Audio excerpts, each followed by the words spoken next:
its rest or uniform motion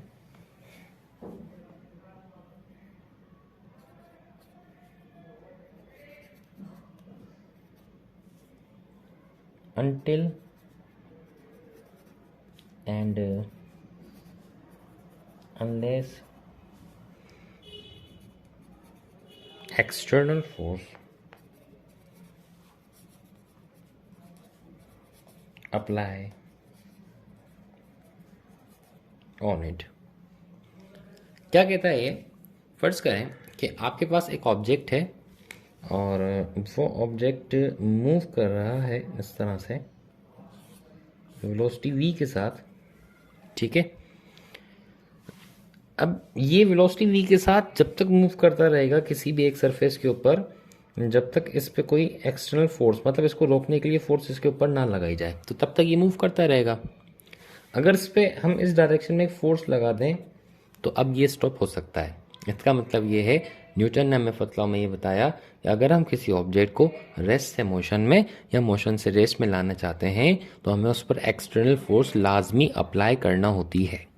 जब तक हम उस पर एक्सटर्नल फोर्स अप्लाई नहीं करेंगे वो अपनी दी हुई पोजीशन के अंदर मूव करते रहेगा। जैसे कि हमारी अर्थ कंटिन्यू मूव कर रही है अराउंड द सन, जैसे हमारा मून मूव कर रहा है अराउंड द अर्थ, क्योंकि वहाँ पे कोई एक्सटर्नल फोर्स नहीं है जो उनको स्टॉप कर सके। लेकिन अगर हम यहाँ पे बात करते हैं, अगर ये फोर्स भी ना लगाएं, सर हम ये फोर्स नहीं लगा रहे, फिर भी बॉल को थ्रो करते हैं किसी भी सरफेस पे, तो वो बॉल आगे जाके रुक जाती है ना। इसका मतलब क्या होता है? इसका मतलब ये होता है कि आप तो फोर्स नहीं लगा रहे हैं, लेकिन ये जो सरफेस है, ये सरफेस इसके ऊपर एक फोर्स लगाता है और उस फोर्स का नाम होता है फोर्स ऑफ फ्रिक्शन, ठीक है, जो कि इस डायरेक्शन में होती है, जिसको हम आमतौर पर अपनी लैंग्वेज में रगड़ का नाम देते हैं। तो जितना ज़्यादा आपका रफ सरफेस होता है उतनी ज़्यादा फोर्स ऑफ फ्रिक्शन उस ऑब्जेक्ट पर, जो ऑब्जेक्ट उस सरफेस पर मूव कर रहा होता है, अप्लाई हो रही होती है, ठीक है। डियर स्टूडेंट्स, इस लॉ को हम फर्स्ट लॉ ऑफ मोशन को लॉ ऑफ इनर्शिया भी कहते हैं। इसकी वैसे कोई मैथमेटिकल एक्सप्रेशन नहीं है। This law is also known as, मैं लिख देता हूँ ताकि आपको याद रहे,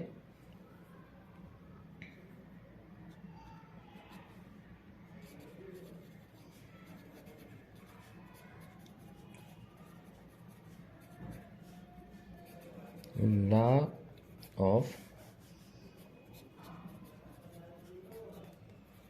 इनर्शिया। इस लॉ को law of inertia, dear students, इस लॉ को लॉ ऑफ इनर्शिया भी कहा जाता है। अब लॉ ऑफ इनर्शिया तो कहा जाता है, लेकिन what is mean by inertia? Inertia होता क्या है? इसके पहले हम डेफिनेशन लिखते हैं और फिर इसको समझने की एग्जाम्पल से कोशिश करते हैं। इनर्शिया है क्या? Inertia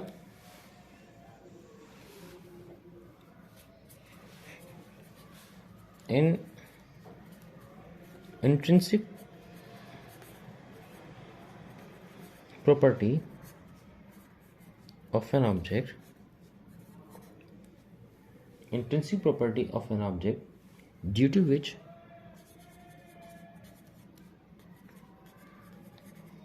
it tends to continue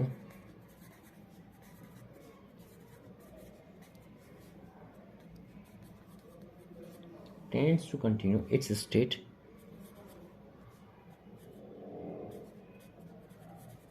of rest and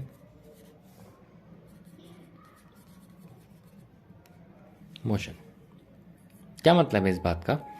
इस बात का डियर स्टूडेंट्स मतलब ये है कि आपका ऑब्जेक्ट अगर अपनी स्टेट चेंज कर रहा है तो उस ऑब्जेक्ट में एक ऐसी प्रॉपर्टी होती है जो उसको उसकी स्टेट चेंज नहीं करने देती है।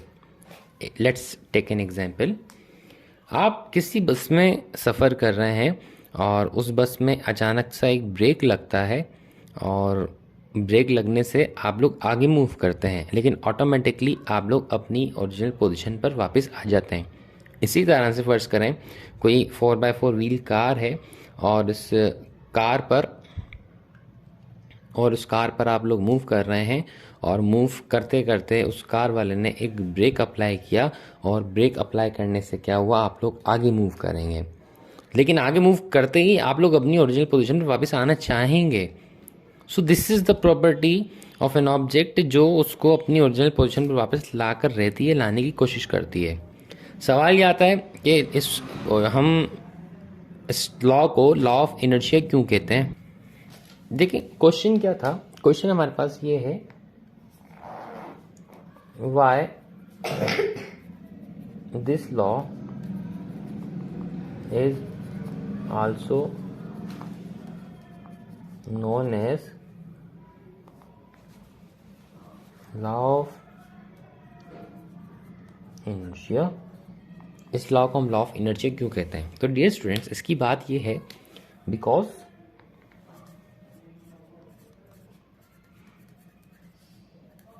in this law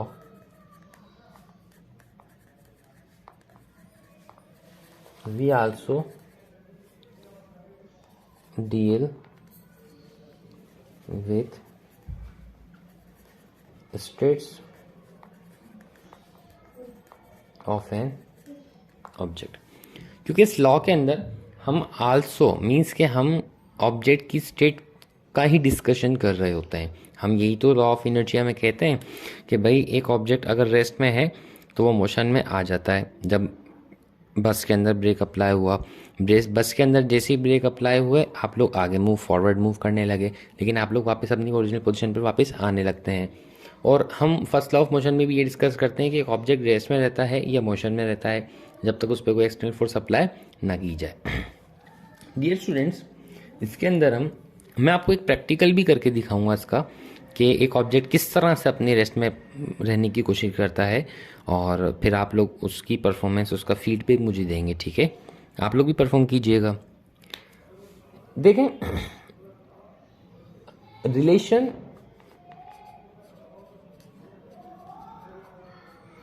with mass and किसके मैथ की बात हो रही है, ये ऑब्जेक्ट की मैथ की बात हो रही है जिस ऑब्जेक्ट को हम डिस्कस कर रहे हैं। अब फर्ज करें कि आपके पास ये एक ऑब्जेक्ट है जिसका मैस है आपके पास 100 किलोग्राम, और सामने एक बंदा खड़ा हुआ है जो सिर्फ और सिर्फ फोर्स लगा सकता है 15 न्यूटन की। तो क्या अब ये वेलोसिटी v के साथ मूव कर रहा है 100 मीटर पर सेकेंड। तो अब मुझे आप लोग ये बताएं कि इस ऑब्जेक्ट में मैस ज़्यादा है तो उसको रोकने के लिए फोर्स भी ज़्यादा चाहिए होगी। अब ऐसा ऑब्जेक्ट जिसका मैस है आपके पास 5 किलोग्राम और जो कि वेलोसिटी 2 मीटर पर सेकेंड की स्पीड से मूव कर रहा है, तो क्या अब हम 15 न्यूटन की फोर्स से इसको रोक सकते हैं? एब्सोल्युटली रोक सकते हैं। इसका मतलब हमारे पास ये होता है कि जो ऑब्जेक्ट ज़्यादा मैस या ज़्यादा वेलोसिटी रखते हैं उनके पास इनर्शिया ज़्यादा होता है। ठीक है, और जो ऑब्जेक्ट कम मैस और कम वेलोसिटी रखते हैं उनके पास इनर्शिया कम होता है। तो अब हमें इसको रोकने के लिए 50 नहीं बल्कि अप्रोक्सीमेटली 500 न्यूटन तक की फोर्स चाहिए होगी। क्लियर है? सो इसलिए हम ये कहते हैं कि इनर्शिया जो होता है किसी भी ऑब्जेक्ट का, inertia of an object is directly proportional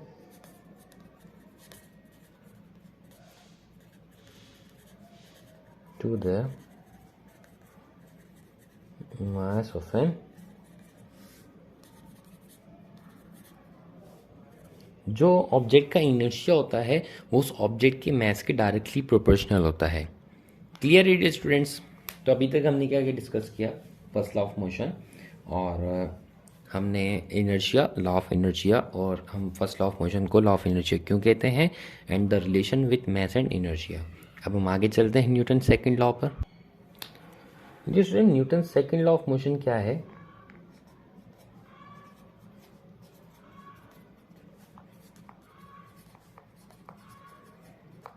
second law of motion, Newton second law of motion में आपको आज दो तरीके से समझाऊंगा। और पहला तरीका हमारे पास क्या है, हम एक एग्जाम्पल से उसको समझने की कोशिश करते हैं। देखें, आपके पास एक ऑब्जेक्ट है और अभी इसकी velocity is equal to 0 metre पर सेकेंड, मतलब ये रेस्ट में है। ठीक है, न्यूटन पता है हमें क्या कहता है? न्यूटन ये कहता है, अच्छा इसके पास मैस भी होगा, लाजमी सी बात है, ले लेते हैं हम के 2 किलोग्राम। न्यूटन हमें ये कहता है कि भाई अगर आपने इस ऑब्जेक्ट के अंदर एक्सिलरेशन प्रोड्यूस करनी है, इसको अगर एक्सिलरेट करना है तो आपने इस पर फोर्स लगानी है। अगेन वही बात आ गई, इस पर आपने क्या करना है। अब अगर एक ऑब्जेक्ट रेस्ट में है तो उसे मूव करवाने के लिए, उसमें एक्सेलरेशन प्रोड्यूस करने के लिए इस पर आपने फोर्स लगानी है। न्यूटन ने यह कहा कि आप जितनी फोर्स लगाओगे उतनी ही ज़्यादा एक्सेलरेशन इसके अंदर प्रोड्यूस होगी। जैसे कि तो उसने ये कहा कि जो एक्सेलरेशन प्रोड्यूस हो रही है इस ऑब्जेक्ट के अंदर वो डायरेक्टली प्रोपोर्शनल है फोर्स के। ठीक है, एक और रिलेशन बता दिया, वो क्या कि भाई जो एक्सीलरेशन इसके अंदर प्रोड्यूस होती है वो इनवर्सली प्रोपोर्शनल होती है इस ऑब्जेक्ट के मास के। अब हम ले लेते हैं इस इक्वेशन को, इक्वेशन नंबर 1 और इक्वेशन नंबर 2। इसको जब हम मर्ज करते हैं तो ये बनता है हमारे पास कुछ इस तरह से। प्रोपोर्शनलिटी साइन खत्म करते हैं, तो प्रोपोर्शनलिटी साइन खत्म करने के बाद हम ये कांस्टेंट यूज करते हैं, और वो constant a is equal to k f over m। Let's suppose k is equal to 1। ठीक है, so it will be equal to a is equal to f over m, and finally f is equal to m divide one जाकर multiply m a। So this is the formula for force, और this is the equation, mathematical expression for Newton second law.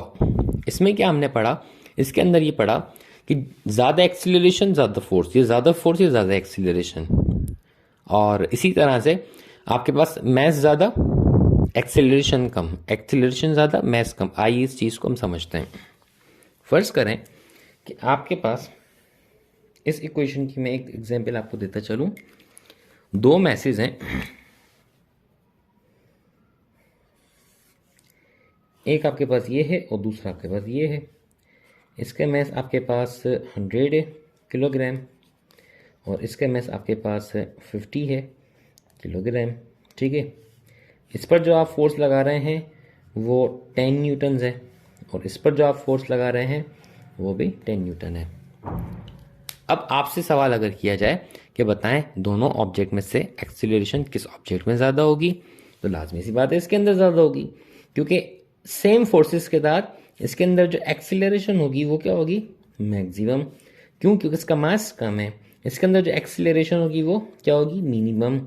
क्यों, क्योंकि इसके मास ज़्यादा है। ठीक है, so acceleration is inversely proportional to mass of an object and directly proportional to force. So this is the Newton second law. आइए इसकी हम स्टेटमेंट लिख लेते हैं। स्टेटमेंट क्या थी इसका, स्टेटमेंट ये थी, when a net force acts on body, acts on an object, so it produces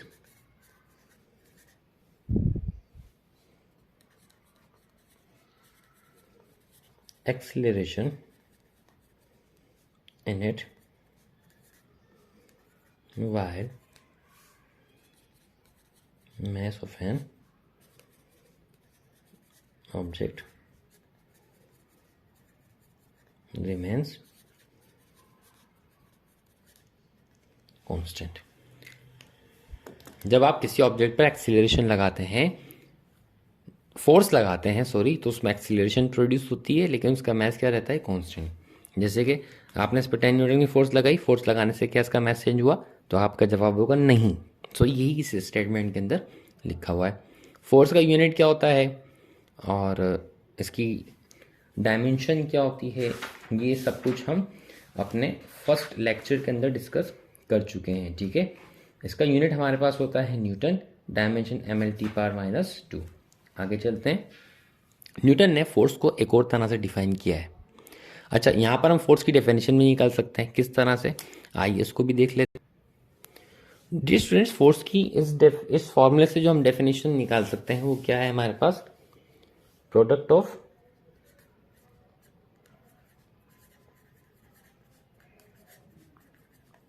mass and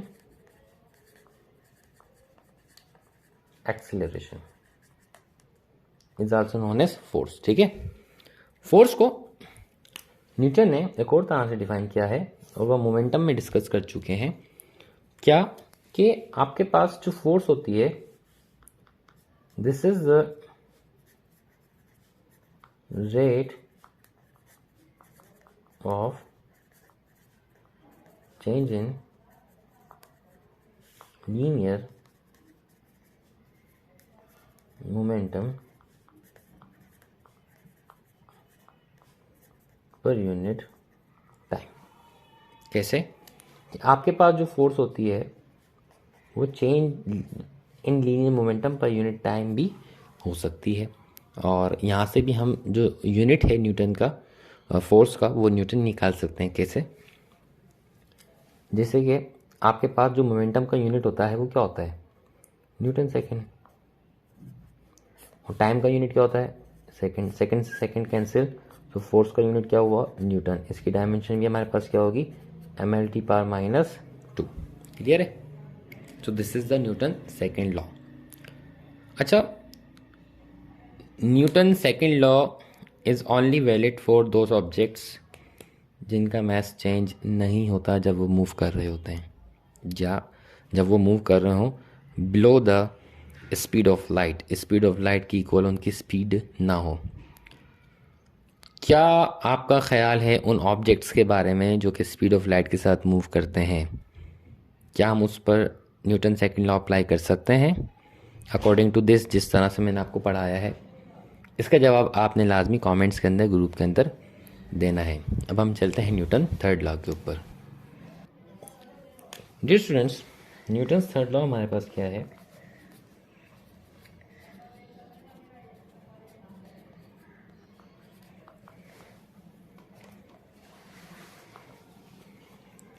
Newton third law हमारे पास है, एवरी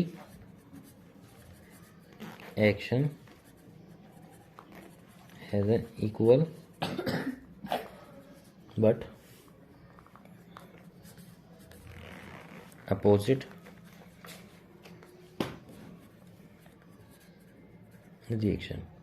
हर एक्शन का रिएक्शन होता है। जैसे कि आपके पास एक सरफेस, ये एक ऑब्जेक्ट, और फर्ज करें ये एक दीवार है। ठीक है, इसका नाम हम ए और इसका नाम हम बी देते हैं। इस बॉल को हमने इसके ऊपर थ्रो किया, एब्सोल्युटली ये बॉल वापस आएगी। इसका मतलब इस बॉल ने इसके ऊपर फोर्स लगाई तो इस बॉल ने भी इसके ऊपर फोर्स लगाई। हम ये कहते हैं कि जो फोर्स ऑब्जेक्ट ए बी पर लगा रहा है वो बराबर होती है बट अपोजिट होती है उस फोर्स के जो कि ऑब्जेक्ट बी ए पर लगा रहा होता है। So this is the mathematical expression for Newton's third law. ठीक है। अच्छा, हम ज़मीन पर किस तरह चलते हैं? क्या इसमें न्यूटन थर्ड लॉ अप्लाई हो सकता है? मैं कुछ क्वेश्चंस आपको दे रहा हूँ और ये क्वेश्चन आपने लाजमी करने हैं, और असाइनमेंट क्वेश्चंस हैं आपके। When is third law applied on us while we are walking? Next question आपके पास ये है, is this law applied on solar system? क्या ये लॉ सोलर सिस्टम पर और जब हम चल रहे होते हैं उसके ऊपर अप्लाई होता है या फिर नहीं? Thank you, take care of your self, अल्लाह हाफिज़।